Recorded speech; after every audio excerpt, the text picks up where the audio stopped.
तै नित्ययागसहिते सृजलीभूते समस्ते परिनेणतीचितिये यज्ञाते सूक्ष्म म्हणूनी ते वेळी प्रजी विनविला ब्रह्मा देवा आश्रयो काय एथ आम्हा तव म्हणे तो कमळजन्मा भूतांप्रती तुम्हा वर्णविशेष वशे आम्ही हा स्वधर्मुची विहिला असे याते उपासा मग आपैसे कामपूर्ती तुम्ही व्रते नियमुन करावे शरीरातेन पीडावे दुरीकेहीन वचावे तीर्थासीगा योगादिके साधने साकांक्ष आराधने मंत्रयंत्र विधाने झणी करा। ब्रह्मदेवाने नित्ययज्ञासह मनुष्यप्राणी निर्माण केले, परंतु हा नित्ययज्ञ सूक्ष्म असल्या कारणाने त्याचे आकलन मनुष्य प्राण्यांना अजिबात होईना। तेव्हा प्रजेने ब्रह्मदेवाला विनंती केली की भगवंता, आम्ही कशाच्या आधारे नित्य कालक्रमणा करावी। तेव्हा कमलसंभव ब्रह्मदेव म्हणाले की मी तुमच्यात कर्मानुसार तुमचा स्वधर्म सांगितलेला आहे, त्याप्रमाणे कर्मोपासना करा, तुमच्या सर्व इच्छा आपोआप पूर्ण होतील। तुम्हाला एकच विनंती आहे, तुम्ही व्रते नियम करायची गरज नाही, देहाला त्रास होईल असे वागायची गरज नाही, दूरदूरच्या तीर्थयात्रेला जायची देखील गरज नाही, योगादी साधने कामनेने व्यापलेले पूजाविधी किंवा तऱ्हेतऱ्हेचे मंत्रतंत्र हे करीत बसू नका। देवतांतरा न भजावे हे सर्वथा काही न करावे, तुम्ही स्वधर्मयज्ञी यजावे अनायासे अहेतुके चित्ते अनुष्ठापा ययाते पतिव्रता पतिते जियापरी तैसा स्वधर्मरूप मखो हाची सेव्यो तुम्हा एको ऐसे सत्यलोकनायको म्हणता जहाला देखा स्वधर्माते भजाल तरी कामधेनु हा होईल मग प्रजा होन संडील तुमते सदा। प्रजाजन हो, नाना तऱ्हेच्या देवप्रतिमा पूजण्याची आवश्यकता नाही, केवळ स्वधर्मरूपी जो कर्मयज्ञ आहे तो श्रद्धेने करा। ज्याप्रमाणे पतिव्रता स्त्री आपल्या पतीला देव मानून त्याची पूजा करते, सेवा करते, निर्हेतुक मनाने त्याचे अनुसरण करते, त्याप्रमाणे या स्वधर्मरूपी यज्ञाचे अनासक्त बुद्धीने फक्त आचरण करावे। ब्रह्मदेव प्रजाजनांना म्हणाले की स्वधर्मरूप यज्ञ हाच तुम्ही आचरावा, त्यातच तुमचे कल्याण आहे।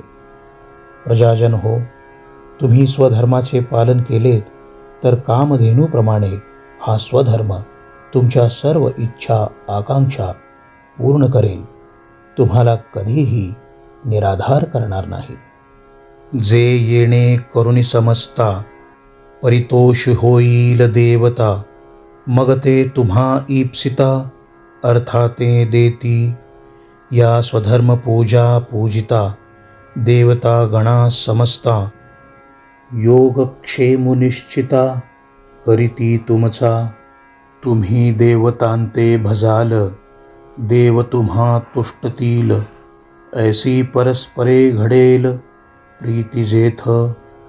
तेथ तुम्ही जे करू म्हणाल ते आपैसे सिद्धी जाईल, वांछितही पुरेल मानसींचे। वाचा सिद्धी पावाल आज्ञापक होवाल, म्हणिये तुमते मागतील महारुद्धी। तुम्ही स्वधर्म यज्ञाचे पालन केलेत की सर्व देव संतुष्ट होतील, प्रसन्न होतील आणि तुमच्या मनोकामना पूर्ण करतील। सर्व देव देवतांना स्वधर्माधिष्ठित कर्माची पूजा केलेली आवडते, तेव्हा तुम्ही स्वधर्माचे आचरण करा। देव तुमचा योगक्षेम निश्चय करून चालवतील. तुम्ही ज्या देवांची पूजा कराल ते तुमच्यावर प्रसन्न होतील. देव आणि तुम्ही परस्परांवर प्रेम करू लागाल. तुम्ही जे मनाशी योजाल ते सर्व सिद्धीस जाईल. मनोकामना पूर्ण होतील. तुम्हाला भगवंत कृपेने वाचा सिद्धी प्राप्त होईल. तुमची आज्ञा सर्वजण मानतील. इतकेच काय, महासिद्धी तुमच्या आदेशाची उत्कंठेने वाट पाहतील. जैसे ऋतुपतीचे द्वार वनश्री निरंतर, वोळगे फळभार लावण्येसी, तैसे सर्व सुखे सहित दैवची मूर्तिमंत, येईल देखा काढत तुम्हा पाठी.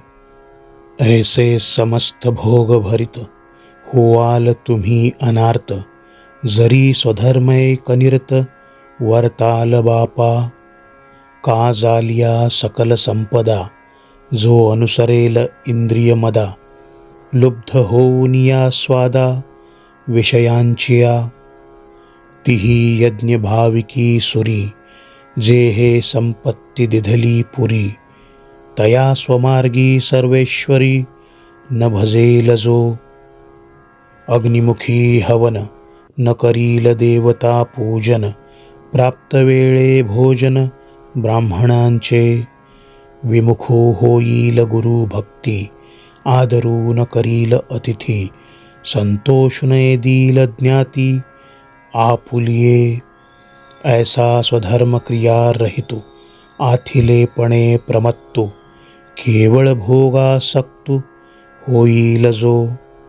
तया मग अपावो थोर आहे, जेणे ते हातीचे सकळ जाये.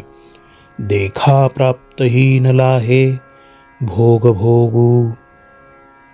ऋतुराज वसंताच्या दरवाजात वनश्री आपला फलभार आणि सौंदर्य यांच्यासह सेवेत दंग होते.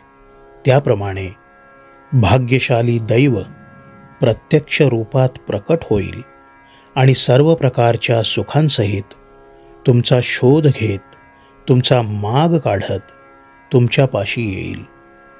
प्रजाजन हो, केवळ स्वधर्मात निमग्न होऊन कर्माशी एकनिष्ठ राहाल तर सर्व सुखे तुम्हाला प्राप्त होतील. दुःखे कुठल्या कुठे दूर पळून जातील. तुम्ही उपभोगांनी परिपूर्ण होऊन निष्काम वृत्तीने जगायला लागाल. परंतु प्राप्त झालेल्या भोगांनी निष्काम होण्याऐवजी सुखासीन विषयभोगात लडबडू लागाल तर मन इंद्रियांच्या मागे धावू लागेल.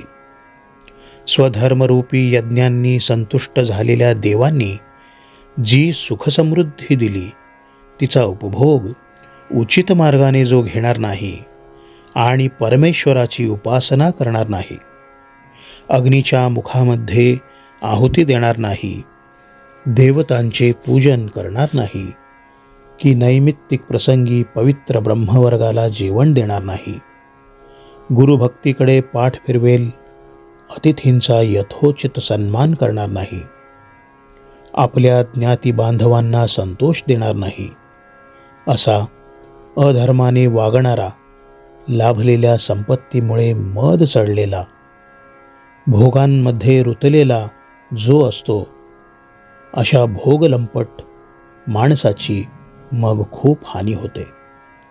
प्राप्त झालेले सर्व काही नष्ट होते. दैवी कृपेने लाभलेले भोग मग त्याला अजिबात भोगता येणार नाहीत.